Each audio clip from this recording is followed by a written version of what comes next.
Hello বন্ধুরা, তো তোমরা সবাই কেমন আছো? আশা করি সবাই ভালোই আছো।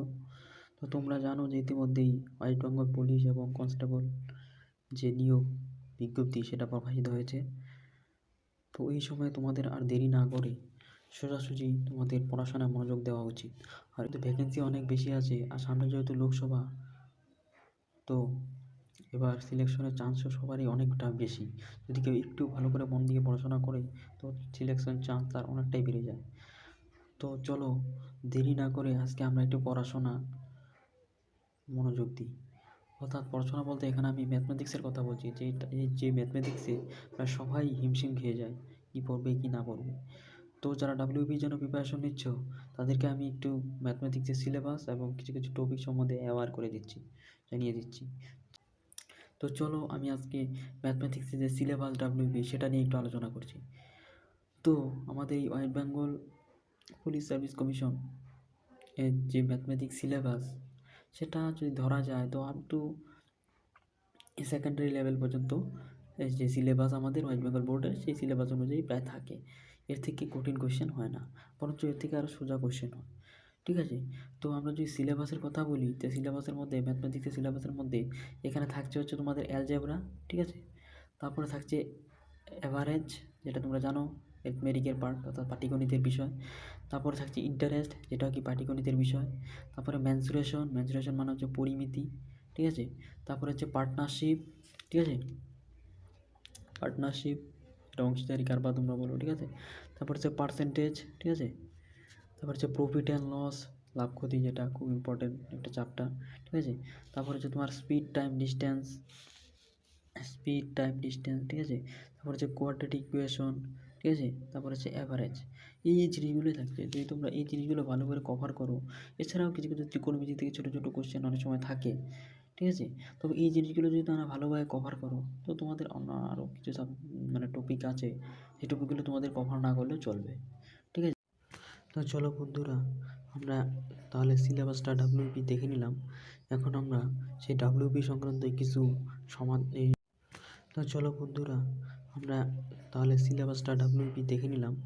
এখন আমরা সেই ডাব্লিউপি সংক্রান্ত কিছু সমাধান আমরা করব, ঠিক আছে।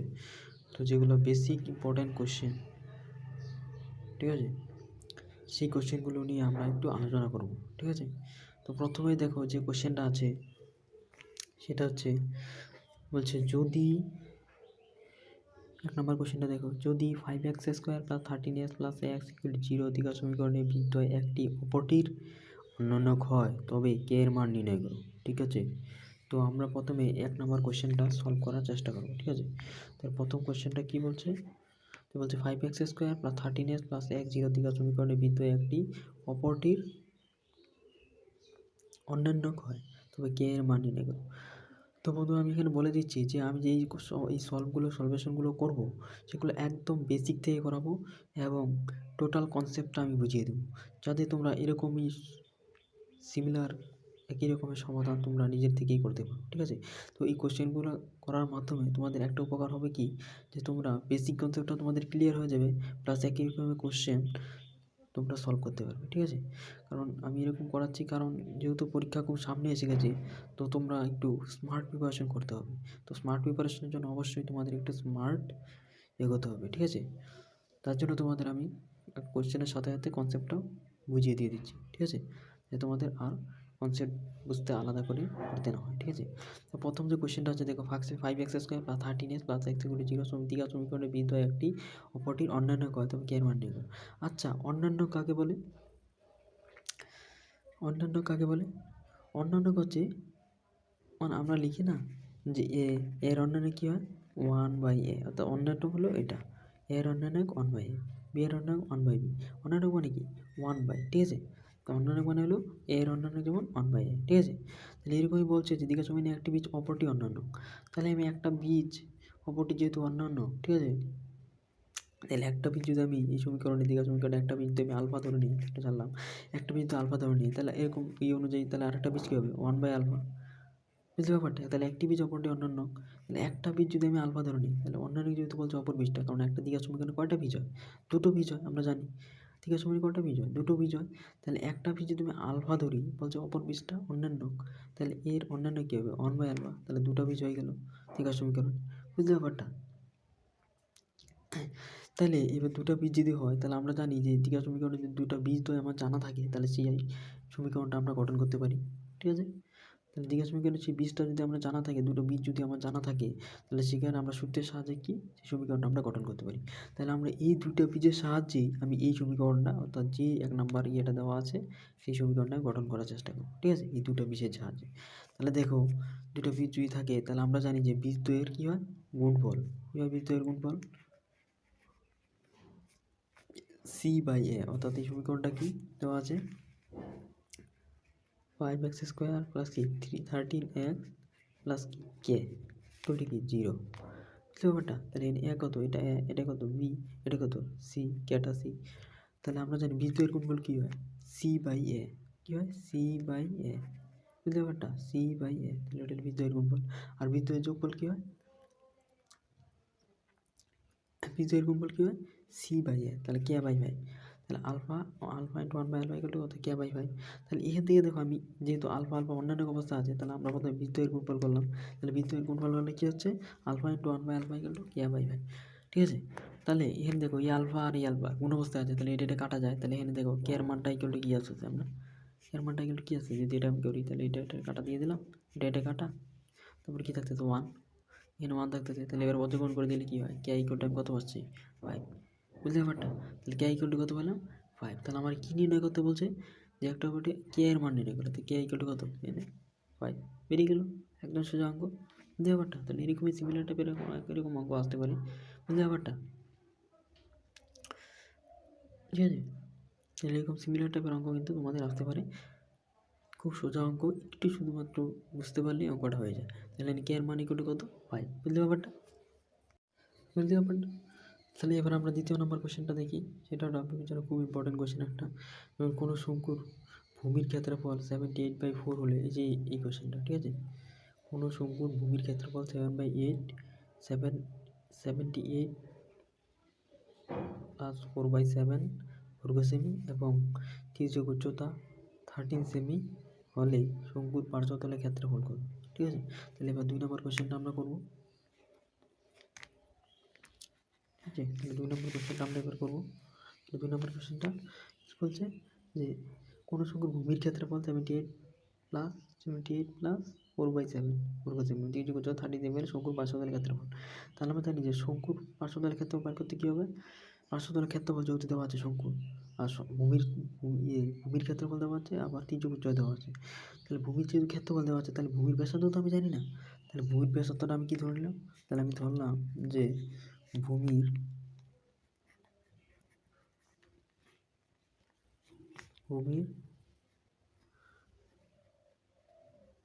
ব্যাসার্ধ ইকুয়াল টু কত? 8 সেন্টিমিটার। ঠিক আছে? তাহলে 8 সেন্টিমিটার আমি কি ভূমির ব্যাসার্ধ ধরে নিলাম। ঠিক আছে? বুঝতে পারটা? তাহলে ভূমির ব্যাসার্ধ কী ধরলাম? 8 সেন্টিমিটার। তাহলে সেই শর্ত অনুসারে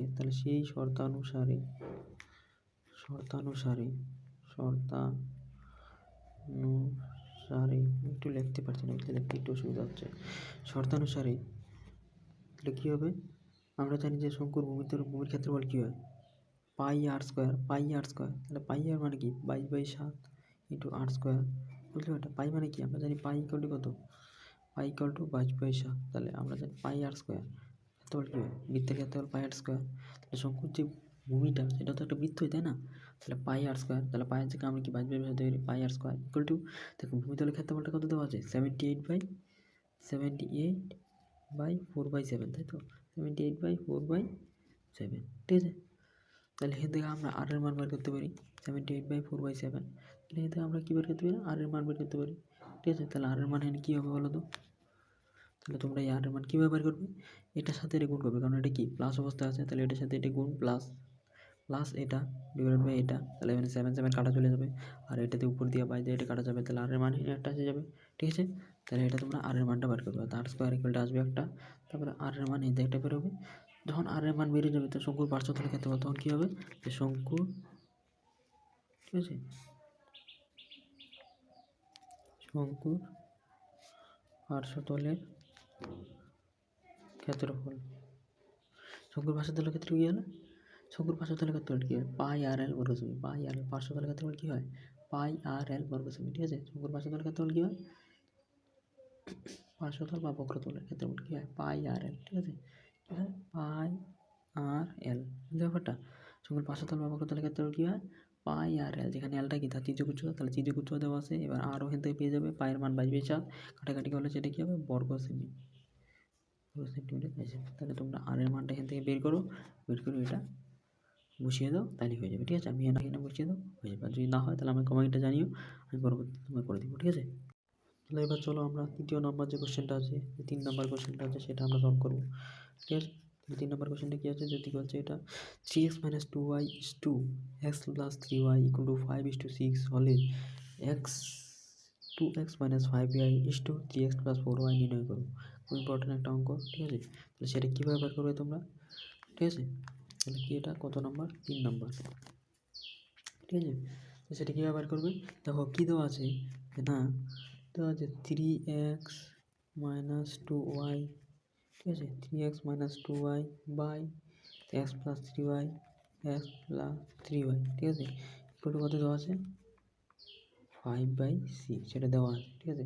তাহলে এই দিয়ে সমাধান করে করে আমি x আর y এর মান যদি বের করতে পারি, তারপরে x এর মানটা আমি একটা কে একটা অশূন্য ধ্রুবক দ্বারা ধরে আমি x y এর মান বের করতে পারবো।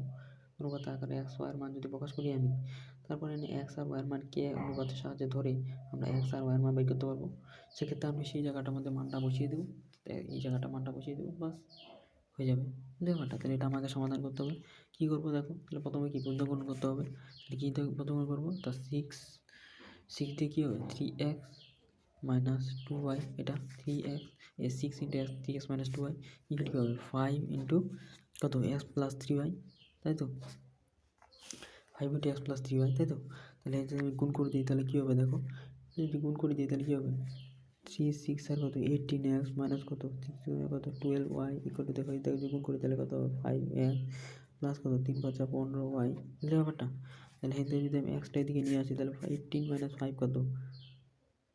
18 - 5 কত? 13x, তাই তো? আর এদিকে ওয়াইটা যদি আমি এদিকে নিয়ে যাই তাহলে 12 আর 15 কত? 27y, কত হবে? 27y, ঠিক আছে? তাহলে এখান থেকে দেখো x/y যদি আমি প্রকাশ করি, x/y আকারে যদি আমি প্রকাশ করি, সেটা কত হচ্ছে? 27/13। এটা বুঝতে পারছো x/y কীভাবে আসে? ওটার সাথে আবার গুণ করার পর যখন এটি এসে যাবে, তাহলে এভাবে লেখা যায়। তাহলে x/y আকারে যে x/27/13, তাহলে এখানে আমি যদি মনে এটা সরো, তাহলে এটা যদি আমি মনে মনে ধরি যে x = আমি কত? 27কে ধরতে পারি, আর y = কত? 13কে আমি ধরতে পারি, ঠিক আছে? x = কত? 27কে, y = 13কে আমি ধরতে পারি, ঠিক আছে? তাহলে আমি এটা ধরে নিলাম, x এর মানে একটা মনে মনে একটা মান ধরে নিলাম, 27কে, y = 13কে। আসলে কিন্তু 27কে না, কে এর মান আমি জানি না, তাই তো? এখানে কেটা কি? একটা অশূন্য ধ্রুবক। কেটা কি? একটা অশূন্য ধ্রুবক, বুঝতে পারটা? অশূন্য ধ্রুবক, এখানে একটা অশূন্য ধ্রুবক, কেটা হলো একটা অশূন্য ধ্রুবক, ঠিক আছে? কেটা হলো একটা অশূন্য ধ্রুবক। এটার মানে আমি মনে মনে ধরে নিলাম x = 27কে, y = 13কে। এইবার যে কে x y এর মানটা পেলাম সেটা আমরা কি দ্বিতীয় সমীকরণে বসিয়ে দেবো। দ্বিতীয় সমীকরণটা কি আছে? যে 2x - 5y এখানে লিখছি যেহেতু আমার জায়গা নেই, ঠিক আছে? কি আছে? 2x - 5y is to কত আছে? 3x + 4y, 3x + 4y, এটা, তাই তো? তাহলে আমি নিচে নিচে লিখছি। তাহলে এটা আমি কী লিখতে পারি? যদি আকারে প্রকাশ করি তাহলে 2x - 5y বাই কত? 3x + 4y, ঠিক আছে? তাহলে এটা তাহলে এই কত হচ্ছে দেখো এটার মান, তাহলে 2 x এর মান কত? 27k, ঠিক আছে? বুঝতে ব্যাপারটা? -5 × কত? 13k, তাই তো? নিচে কত? 3 × কত? 27k, তারপর কি আছে? +4 × কত? 13k, বুঝতে পারটা? তাহলে যদি আমরা সিম্পলিফিকেশন করি, সিম্পলিফিকেশন করার পরে কাটাকাটি যোগ ভাগ করার পরে কী আসে? 11k বাই কত আসবে? এটা 133k, এরকম একটা সিম্পলিফিকেশন হবে। তাহলে কে যেহেতু অশূন্য দেবো, তাহলে কে কাটা দেওয়া যায়, তাহলে কী থাকতে যায়? -11/133, 133। তাহলে এটা যদি আমি অনুপাত আকারে প্রকাশ করি তাহলে কী হবে? -11 = কত? 133, 133, -11 × 133। তাহলে এটা হলো x আর y এর, অর্থাৎ এই যে আমরা 3x-2y এর সাহায্যে আমরা কী বের করলাম 2x-5y আর 3x+4y এর ভ্যালুটা আমরা বের করে নিলাম। ঠিক আছে, তাহলে কত হলো -11:1 ইম্পর্টেন্ট একটা অঙ্ক, বুঝলে ব্যাপারটা? আচ্ছা, এবার একটা লাস্ট অঙ্ক যেটাও খুব ইম্পর্টেন্ট অঙ্ক, সেই অঙ্কটা করে আমরা আজকে এখানে বিরতি রাখবো। ঠিক আছে, তারপরের দিন থেকে আমরা আবার ওই জায়গা থেকে শুরু করবো, বুঝলে ব্যাপারটা? তাহলে এই লাস্ট যে অঙ্কটা আছে দেখো 4 নম্বর অঙ্কটা কী বলছে, a:b 4:5 b:c 6:7 হয় তবে a:c নির্ণয় করো। খুব ইম্পর্টেন্ট একটা অঙ্ক, এগুলো কম্পিটিটিভ এক্সামের জন্য খুব ভালো অঙ্ক এগুলো। ঠিক আছে, যতগুলো অঙ্ক আমি করাচ্ছি এগুলো সব কম্পিটিটিভ এক্সামের জন্য খুব ভালো। ঠিক আছে, তাহলে a:b দেওয়া আছে, তাহলে a:b কী লিখতে পারি, আমি একটু সংখ্যা করে দিচ্ছি অঙ্কটা। a:b মানে a/b কী লিখতে পারি, এটা 4/5। ঠিক আছে, এবার b/c দেওয়া আছে, তাহলে b/c লিখতে পারি আমি কত, 6/7।